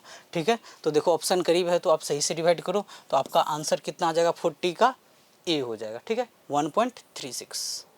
नेक्स्ट है हमारा 41 में देखिए कि एक लॉजिक गेट हमारा दे रखा है, तो पिक द करेक्ट हमारा वेव फॉर्म कौन सा होगा। सही है, तो देखो यहाँ से ए है तो यहाँ से जाएगा, यहाँ पे ए डैश हो जाएगा, और यहाँ से ये क्या हो जाएगा नेगेशन इसका बी डैश हो जाएगा, और यहाँ पे और गेट रखा है तो ए डैश प्लस क्या करोगे बी डैश, और इन पे ये निगेशन है, इस पे निगेशन लगा दो। ठीक है, तो यहाँ से हमारा क्या हो जाए, जब भी निगेशन लगाते हैं डी मॉर्गन्स लॉ लगाते हैं, तो यहाँ पे 2 बार आ जाएगा, ये प्लस चेंज होकर किस में आ जाता है मल्टीप्लाई में हो जाता है, डॉट, यहाँ पे बी डबल डैश, तो ये आ जाएगा ए डॉट बी। ठीक, तो अब एक ए बी और आउटपुट में लिख लो ए डॉट बी लिख लो, 0 0 0 1 1 0 1 1, एक पैटर्न बना लो। ठीक है, यहाँ से बोलोगे 0 0 से मल्टीप्लाई करेंगे 0 0 0 और 1, जब दोनों 1 1 रहेगा तो हमारा 1 आएगा, अदरवाइज हमारा क्या होगा 0 आएगा। ठीक है, हमारा जो ये इनपुट है, इनपुट में अभी ये भी हमारा 1 है, ये भी हमारा 1 है, तो हमारा क्या आना चाहिए 1 आना चाहिए। तो 1 जो है इसमें नहीं आ रहा है, सी में नहीं आ रहा है। ठीक है, ऊपर आना चाहिए ना सी में, तो हमारा 1 इसमें नहीं है, तो हमारा ये गलत है, नीचे है, और टॉप वाला होना चाहिए हमारा, ये सही है, ये सही है, ये सही है। अभी हमारा ए बी डी अभी भी है। चलो अगले आगे बढ़ते हैं। अगला, अगर आप इसको बोलो 0 है, ये 1 है, तो क्या आना चाहिए 0 आना चाहिए, नीचे आना चाहिए। ठीक है, यहाँ भी नीचे है, यहाँ भी नीचे है, और हमारा जो डी वाला है उसमें भी नीचे ही है। ठीक है, आगे देखते हैं। फिर नेक्स्ट, यहाँ पे 0 है और यहाँ भी 0 है, और हमारा 0 0 है तो 0 आना चाहिए, तो यहाँ भी 0 आ रहा है अगला। ठीक है, इसमें नहीं आ रहा है, तो ये हमारा गलत हो जाएगा, यहाँ पे 1 आ रहा है। ठीक है, अब इसमें भी हमारा 0 आ रहा था, तो डी अभी भी है। ठीक, आगे बढ़ते हैं, आगे बढ़ते हैं। तो अगला देखते हैं। अगला हम इसको 1 लेते हैं और इसको हम 0 लेते हैं। ठीक है, तो अगर 1 0 लेंगे तो 0 आएगा, नीचे आना चाहिए, ये हमारा नीचे आ रहा है। ठीक है, आगे देखते हैं। ये हमारा 1 है और ये हमारा 1 है, 1 1 पे 1 होना चाहिए, यहाँ पे हमारा आगे। ठीक है, फिर यहाँ पर देखो ये 0 है, ये हमारा दोनों नीचे है, 0 0 पे 0 होना चाहिए, ये दोनों हमारा क्या है, ये हमारा 0 है, ये हमारा 1 है, तो 0 और 1 पे 0 होना चाहिए, हमारा 0 होना चाहिए। तो हमारा 41 का आंसर ये हो रहा है। ठीक है, तो आपका आंसर डी भी मैच हो जाएगा, रॉन्ग हो जाएगा, तो हमारा 41 का आंसर ये होगा। नेक्स्ट है हमारा 42 number. Radius of a uniformly charge ring is 10 centimetre. The distance of a point on a axis from centre where the electric field is maximum. तो इलेक्ट्रिक फील्ड हमारा कहाँ मैक्सिमम होता है? देखो इलेक्ट्रिक फील्ड का formula जानते हो, K Q X divided by R square plus X square की पावर 3/2 ये होता है। और मैक्सिमम कहाँ होता है इलेक्ट्रिक फील्ड? किस इलेक्ट्रिक फील्ड जो मैक्सिमम होता है वो जो डिस्टेंस होता है x इक्वल टू वो होता है हमारा r/√2, आपको ये याद होगा। और r जो हमें रेडियस दे रखा है 10 सेंटीमीटर दे रखा है, 10 सेंटीमीटर डिवाइडेड बाय √2, इसको हम 5√2 सेंटीमीटर पे हमारा इलेक्ट्रिक फील्ड क्या होगा? मैक्सिमम होगा। तो 42 का आंसर सी हो जाएगा। Okay, 43 number. The equivalent resistance between the point P and Q in the network given here is equal to, given है R बराबर इतना दे रखा है जो हमारा बैटरी लगा हुआ है P और Q के बीच में। तो देखो यहाँ से करंट जा रहा होगा, और जितना करंट जाता है, कॉन्सेप्ट क्या है, उतना ही करंट हमारा आना चाहिए। यहाँ से करंट जा रहा है तो यहाँ से I जा रहा है। ठीक है, तो यहाँ पे ये मान लो I1 में डिवाइड हो गया, यहाँ पे I2 में गया, और ये इसमें I3 में गया। ठीक, अब ये जब आगे जाएगा तो यहाँ पर भी क्या मिलना चाहिए? यहाँ पर भी आई आना चाहिए। वो आई कैसा होना चाहिए? I1 I2 और I3 के बराबर होना चाहिए। अब देखो ये यहाँ से जाएगा, फिर अगर ये यहाँ से डिवाइड हो जाएगा, ठीक, अगर यहाँ पे फिर वापस से आप डिवाइड कर दो तो आपका दिक्कत हो जाएगा। ये आई है तो यहाँ पर ये आई ही मिलना चाहिए, यहाँ से यहाँ पे आप I3 बोलोगे उतना मिलना चाहिए, यहाँ I2 मिलना चाहिए। इससे ये समझ में आया, ये I2 इधर निकल गया, ये I1 ऐसे चला गया, और ये I3 ऐसे चला गया। इस ब्रांच में करंट गया ही नहीं। ठीक है, तो ये रेजिस्टेंस हमारे लिए यूजफुल नहीं रहा। ओके, अब जब ये रेजिस्टेंस हमारे लिए यूजफुल नहीं रहा तो हमें आर इक्विवेलेंट निकालना है P और Q के बीच में। तो आप कैसे बोलोगे? ठीक, तो दो रजिस्टर है। ठीक है, ये हमारा P है, ये हमारा Q है। ठीक है, चलो अभी हम इसको R लेके चलते हैं। फिर इससे फिर ऐसे करके 2 है, तो यहाँ से फिर लगा दो, 1 और 2 लगा दो, फिर नीचे 2 लगा दो। ठीक है, यही हो गया हमारा। तो यहाँ से ये भी आर, ये भी आर, सारा आर दे रखा है। तो ये दोनों का इक्विवेलेंट, ये दोनों सीरीज में है, कितना हो जाएगा? 2R। ये भी कितना हो जाएगा? 2R। और ये भी कितना हो जाएगा? 2R। और ये तीनों आपस में किस में? पैरेलल में। तो हमारा पैरेलल में, तो हमारा आर इक्विवेलेंट जो हो जाएगा वो हो जाएगा हमारा क्या होता है? R डिवाइडेड बाय जितना होता है, अगर आइडेंटिकल है तो टोटल मैग्नीट्यूड 2R है, डिवाइडेड बाय 3 कर दो। और R का वैल्यू दे रखा है 3/2, तो यहाँ से 2/3 इंटू 3/2 ओम। तो इस कट के क्या हो जाएगा हमारा? 1 ओम। तो हमारा 43 का आंसर क्या हो जाएगा? बी, 1 ओम। ओके, नेक्स्ट है हमारा 44 नंबर। 44 में क्या है कि ए वायर ABC एक हमारा वायर है जिससे कि करंट आई निकल रहा है, और ये बेंड किया गया कि जैसे कि आप फिगर में देख रहे हैं। ठीक है, मैग्नेटिक फील्ड हमें बी दे रखा, और जो लेंथ है वो हमारा AB से लेके L का है, और एंगल जो ABC का है 45 डिग्री है। तो देखिए ये जो हमारा लेंथ है, ये लेंथ यहाँ से यहाँ हमारा कितना है? L है, और ये एंगल 45 है। तो ये लेंथ हमारा क्या हो जाएगा? L√2 हो जाएगा।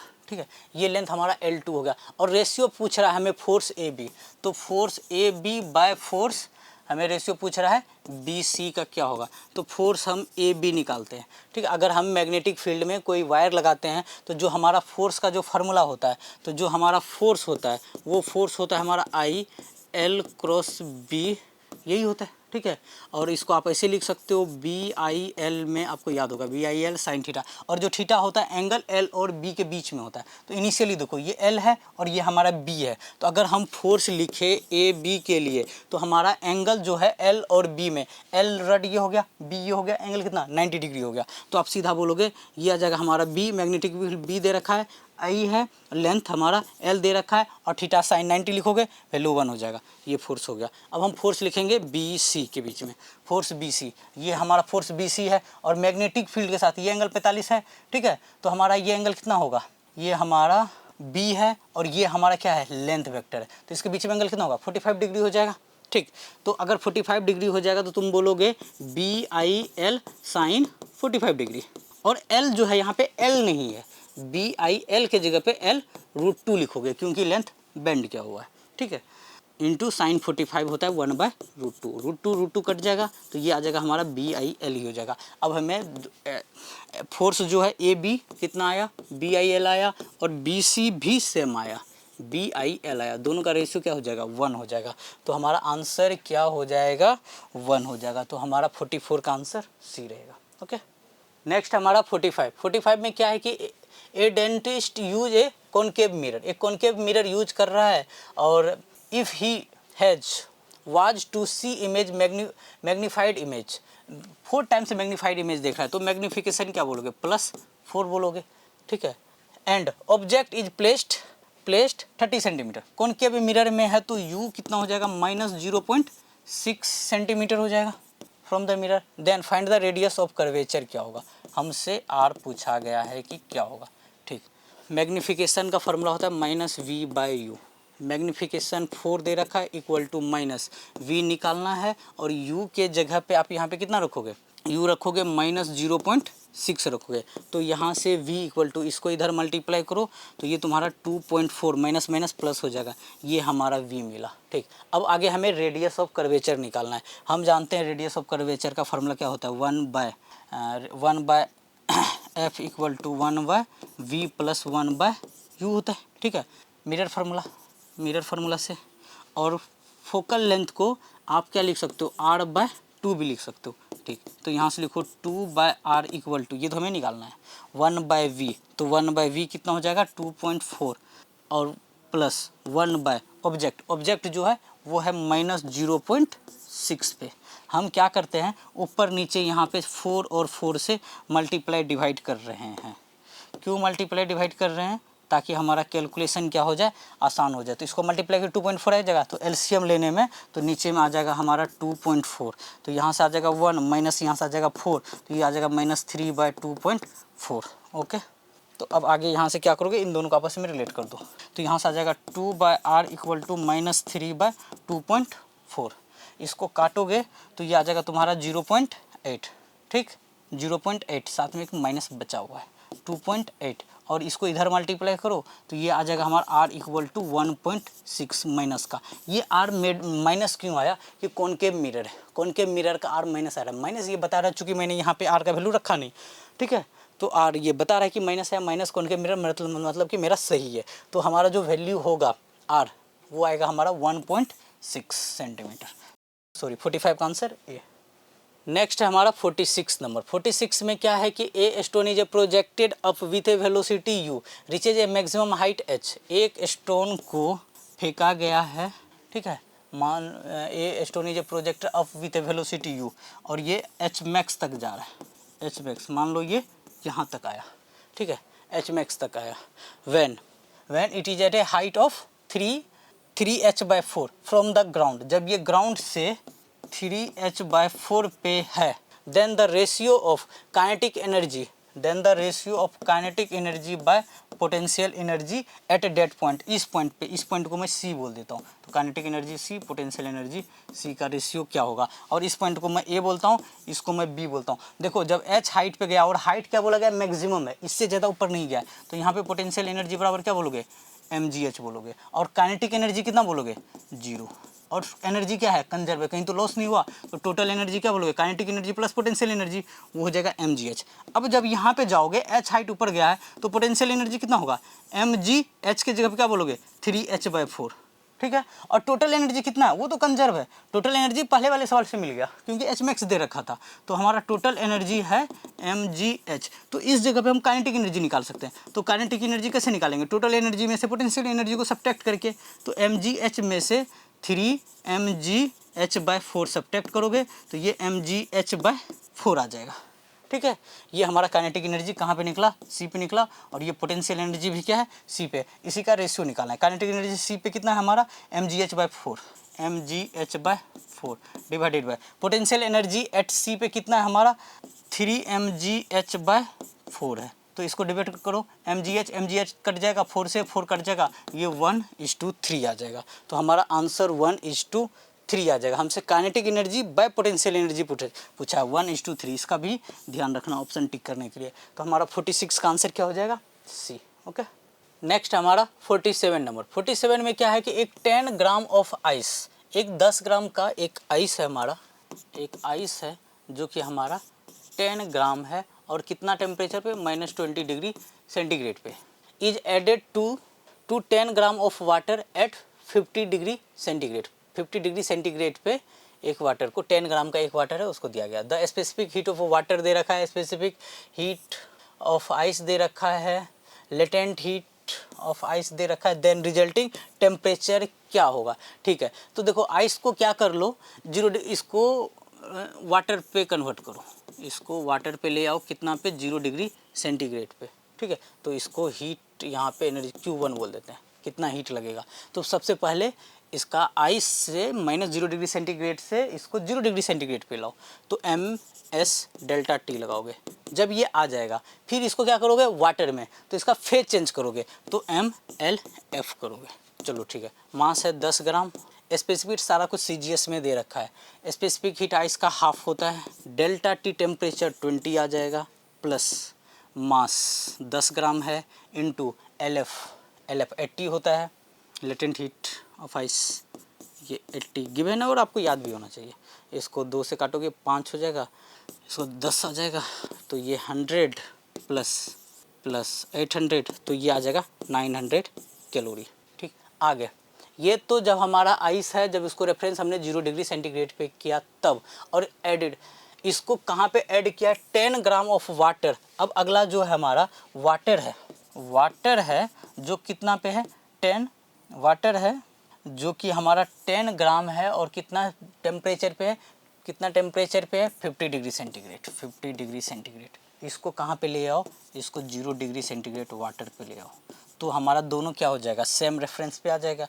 तो यहाँ पे 0 डिग्री वाटर पे सिर्फ हमें क्या करना है, टेम्परेचर चेंज करना है। यहाँ से Q2 क्या बोलोगे, MS∆T, मास है 10 ग्राम, स्पेसिफिक हीट वाटर के लिए 1, और ∆T टेम्परेचर 50 से 0 पे जाने के लिए 50, तो ये 500 कैलोरी, ठीक है।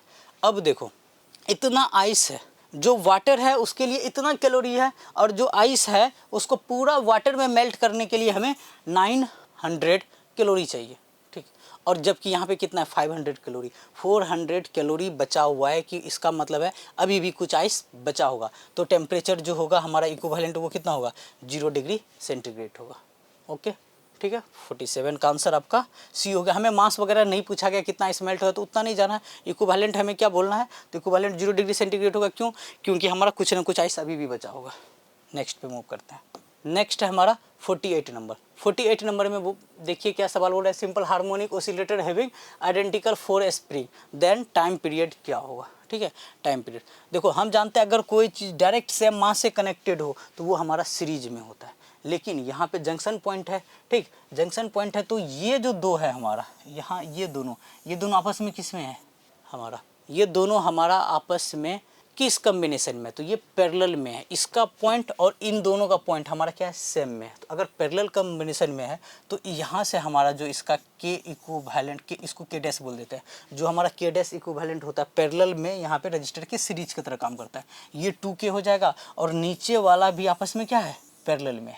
ठीक है, ये 2 पॉइंट देखो और ये दोनों सेमी पॉइंट है, दोनों को मिला दोगे तो कुछ ऐसा ऐसा करके स्प्रिंग नहीं हो जाएगा आपका। तो ये किस में है, पैरेलल में ही है। तो यहाँ से भी ये के डैश इक्विवेलेंट कितना हो जाएगा, 2K हो जाएगा। अब ये दोनों को आपने सिंप्लीफाई कर लिया तो ये फिगर कुछ ऐसा आ गया, ये आ जाएगा आपका 2K, फिर यहाँ से आ जाएगा 2K, फिर यहाँ पे एक ब्लॉक M लगा हुआ है।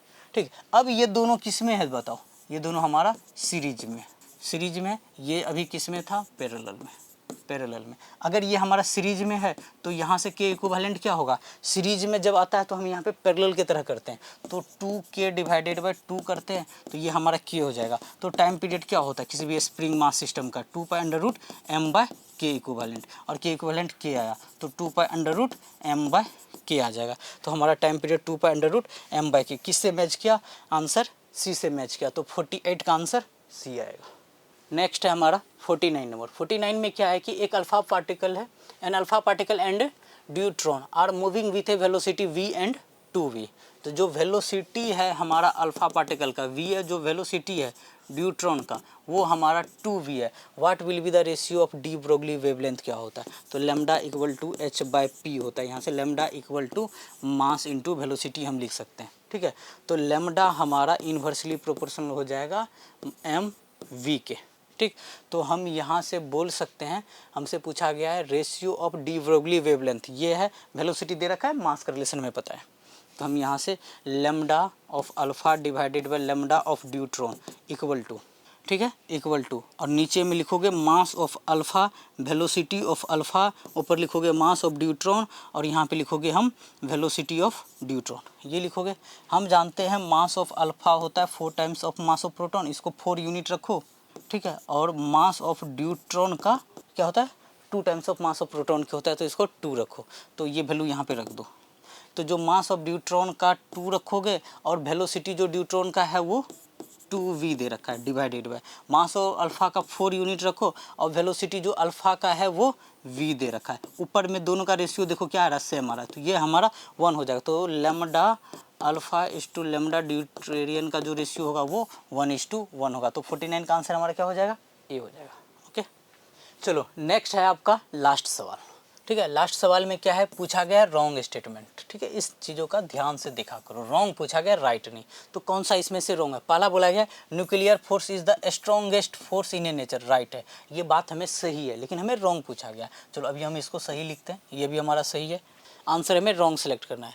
Nuclear force is spin dependent, आपने पढ़ा होगा, राइट, सही बात है, न्यूक्लियर फोर्स हमारा स्पिन डिपेंडेंट होता है। अगला होता है nuclear force is charge dependent, last में देखते हैं nuclear force is a saturated force, ये भी सही है। अब चार्ज डिपेंडेंट के ऊपर हम देखते हैं। न्यूक्लियर फोर्स जो होता है, न्यूक्लियर फोर्स अगर आप प्रोटॉन और न्यूक्लियर फोर्स प्रोटॉन के बीच देखो, ठीक है, और न्यूटन फोर्स आप प्रोटॉन और न्यूट्रॉन के बीच देखो, और न्यूक्लियर फोर्स ऑफ न्यूट्रॉन और न्यूट्रॉन के बीच देखो, ये तीनों में जो हमारा होता है ना, ये सारा आपस में क्या होता है, सेम होता है। तो जो न्यूक्लियर फोर्स होता है वो हमारा चार्ज पे डिपेंड नहीं करता, चार्ज इंडिपेंडेंट है। और यहाँ पे इन्होंने लिख दिया कि न्यूक्लियर फोर्स जो होता है हमारा चार्ज डिपेंडेंट होता है, ये हमारा गलत है। तो हमारा ये चार्ज डिपेंडेंट लिख दिया गया ना, चार्ज इंडिपेंडेंट होना चाहिए, तो ये स्टेटमेंट हमारा गलत है और हमसे गलत ही पूछा गया है। तो हमारा आंसर 50 का क्या हो जाएगा, सी हो जाएगा। ये सवाल आपका NCERT बेस्ड है। ठीक है, तो आप यहाँ तक पहुँच ही गए हो, तो आपने अपने एरर को रेक्टिफाई कर लिया होगा। बाकी इसी के साथ मिलते हैं नेक्स्ट ANTS में। चलो अच्छे से पढ़ते रहो, ऑल द वेरी बेस्ट।